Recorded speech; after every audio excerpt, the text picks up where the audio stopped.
ಒಂದು ಕಾಲದಲ್ಲಿ ಈ ಭೂಮಿಯ ಮೇಲೆ ಜೀವಿಸಿದ್ದ ಅತಿ ದೊಡ್ಡ ಪ್ರಾಣಿ ಯಾವುದು ಅಂದ್ರೆ ಅದು ಡೈನೋಸರ್ಸ್ ಅಂತ ನಾವು ಹೇಳ್ತೀವಿ.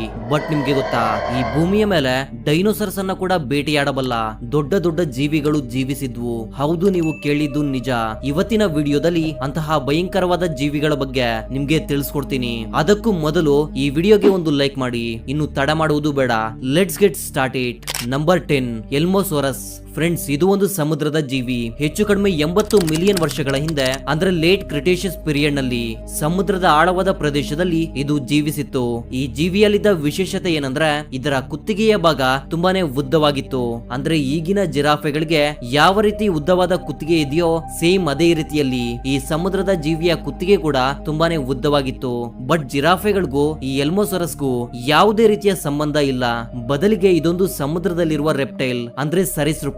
ಆ ಸಮಯದಲ್ಲಿ ಸಮುದ್ರದ ಅತಿ ದೊಡ್ಡ ಜೀವಿಗಳಲ್ಲಿ ಇದು ಕೂಡ ಒಂದು.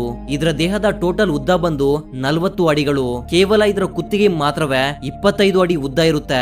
ಈ ಎಲ್ಮೋಸರಸ್ ಒಂದು ಮಾಂಸಾಹಾರಿ ಜೀವಿ.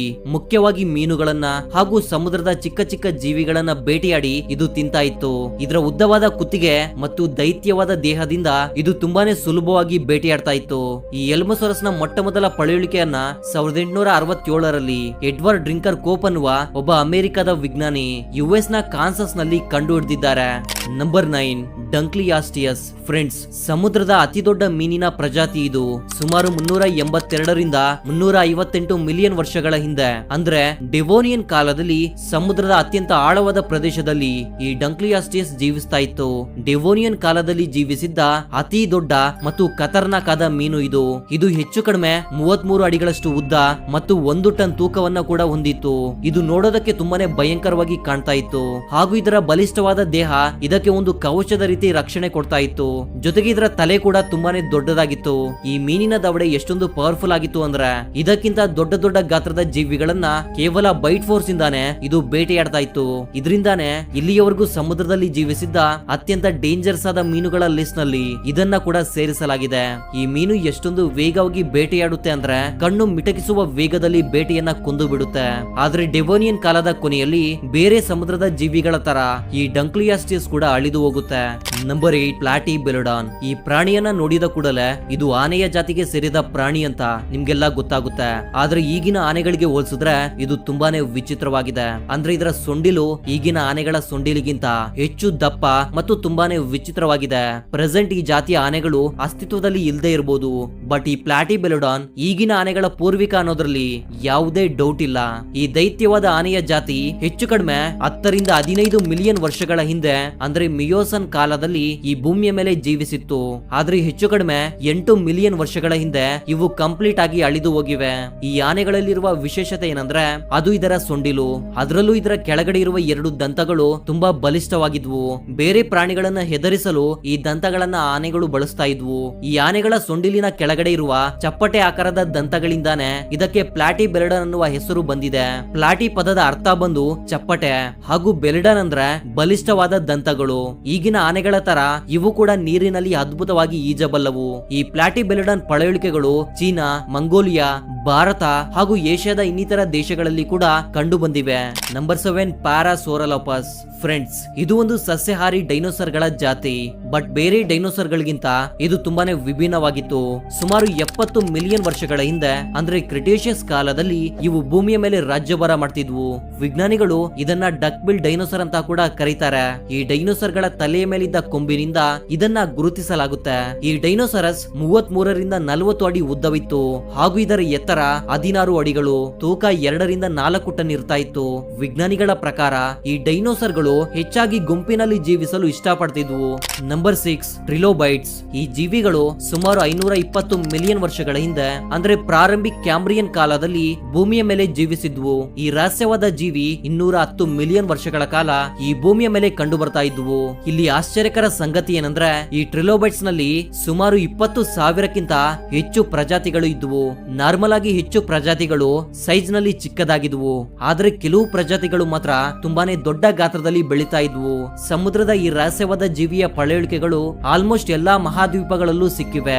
ಆದ್ರೆ ಕ್ಯಾಂಬ್ರಿಯನ್ ಗ್ಯಾಮ್ರಿಯನ್ ಕಾಲದ ಕೊನೆಯಲ್ಲಿ ಈ ಜೀವಿಗಳು ಕೂಡ ನಾಶವಾಗಿ ಹೋಗಿವೆ. ನಂಬರ್ 5 ಡಿಮೋರ್ಫಡಾನ್. ಫ್ರೆಂಡ್ಸ್, ಇದೊಂದು ಟೀರಸ್ ನ ಅಳಿದು ಹೋಗಿರುವ ಪ್ರಜಾತಿ. ಅಂದ್ರೆ ಇದು ಗಾಳಿಯಲ್ಲಿ ಹಾರಬಲ್ಲ ಒಂದು ದೊಡ್ಡ ಗಾತ್ರದ ಸರೀಸೃಪ. ತುಂಬಾ ಜನ ಇದನ್ನ ಡೈನೋಸರಸ್ ಅಂತ ಅಂದುಕೊಂಡಿರ್ತಾರೆ, ಆದ್ರೆ ಇದು ಡೈನೋಸರಸ್ ಅಲ್ಲ, ಬದಲಿಗೆ ಒಂದು ಸರೀಸೃಪ. ಹೆಚ್ಚು ಕಡಿಮೆ 200 ಮಿಲಿಯನ್ ವರ್ಷಗಳ ಹಿಂದೆ ಜುರಾಸಿಕ್ ಕಾಲದಲ್ಲಿ ಈ ಭೂಮಿಯ ಮೇಲೆ ಜೀವಿಸಿತ್ತು. ಡಿಮೋರ್ಫಡಾನ್ ನ ಅರ್ಥ ಬಂದು 2 ತರಹದ ಹಲ್ಲುಗಳು ಅಂತ. ಅಂದ್ರೆ ಗಾಳಿಯಲ್ಲಿ ಹಾರಬಲ್ಲ ಈ ಸರೀಸೃಪದ ದವಡೆಗಳಲ್ಲಿ 2 ತರಹದ ಹಲ್ಲುಗಳು ಇದ್ವು. ಈ ಸರೀಸೃಪ ತನ್ನ ರೆಕ್ಕೆಯನ್ನ ಬಿಚ್ಚಿದಾಗ ಹೆಚ್ಚು ಕಡಿಮೆ 1.5 ಮೀಟರ್ ಉದ್ದ ಬರ್ತಾ ಇತ್ತು. ಈ ಸರೀಸೃಪದ ವಿಶೇಷತೆ ಏನಂದ್ರೆ ಇದರಲ್ಲಿರುವ ಉದ್ದವಾದ ಮತ್ತು ಬಲಿಷ್ಠವಾದ ಉಗುರುಗಳು ಇದರ ರೆಕ್ಕೆಗೆ ಹಾರಲು ಸಹಾಯ ಮಾಡ್ತಿದ್ವು. ಜೊತೆಗೆ ಇದರ ಪಂಜಾದಲ್ಲಿ ತುಂಬಾನೇ ಶಕ್ತಿ ಇತ್ತು. ಅದನ್ನ ಬಳಸ್ಕೊಂಡು ಈ ಸರೀಸೃಪ ತುಂಬಾನೇ ಸುಲಭವಾಗಿ ಬೇಟೆಯಾಡ್ತಾ ಇತ್ತು. ವಿಜ್ಞಾನಿಗಳ ಪ್ರಕಾರ ಆ ಸಮಯದಲ್ಲಿ ಇದು ಅದ್ಭುತವಾದ ಬೇಟೆಗಾರ ಆಗಿತ್ತು. ಈ ಜೀವಿಯ ಪಳೆಯುಳಿಕೆಗಳು ಕೇವಲ ಇಂಗ್ಲೆಂಡ್ ನಲ್ಲಿ ಮಾತ್ರ ಸಿಕ್ಕಿವೆ. ನಂಬರ್ 4 ಮೆಗಾಥೀರಿಯಂ. ಸುಮಾರು 4.2 ಮಿಲಿಯನ್ ವರ್ಷಗಳ ಹಿಂದೆ ಈ ಜೀವಿ ಭೂಮಿಯ ಮೇಲೆ ಜೀವಿಸಿತ್ತು. ಇದು ನೋಡೋದಕ್ಕೆ ಸ್ವಲ್ಪ ಕರಡಿಗಳ ತರ ಕಾಣ್ತಾ ಇತ್ತು, ಆದ್ರೆ ಕರಡಿಗಳಿಗೂ ಈ ಜೀವಿಗೂ ಯಾವುದೇ ರೀತಿಯ ಸಂಬಂಧ ಇಲ್ಲ. ಈ ಮೆಗಾಥೇರಿಯಂ ನಿಂತ್ಕೊಂಡಾಗ ಹೆಚ್ಚು ಕಡಿಮೆ 20 ಅಡಿ ಎತ್ತರ ಬರ್ತಾ ಇತ್ತು ಹಾಗೂ ಬರೋಬ್ಬರಿ 5 ಟನ್ ತೂಕವನ್ನ ಕೂಡ ಹೊಂದಿತ್ತು. ಆ ಸಮಯದಲ್ಲಿ ಭೂಮಿಯ ಮೇಲೆ ಜೀವಿಸಿದ್ದ ಅತ್ಯಂತ ಭಾರಿ ಗಾತ್ರದ ಪ್ರಾಣಿಗಳಲ್ಲಿ ಇದು ಕೂಡ ಒಂದು. ಇದನ್ನ ಕೇಳಿ ನಿಮ್ಗೆ ಆಶ್ಚರ್ಯವಾಗಬಹುದು.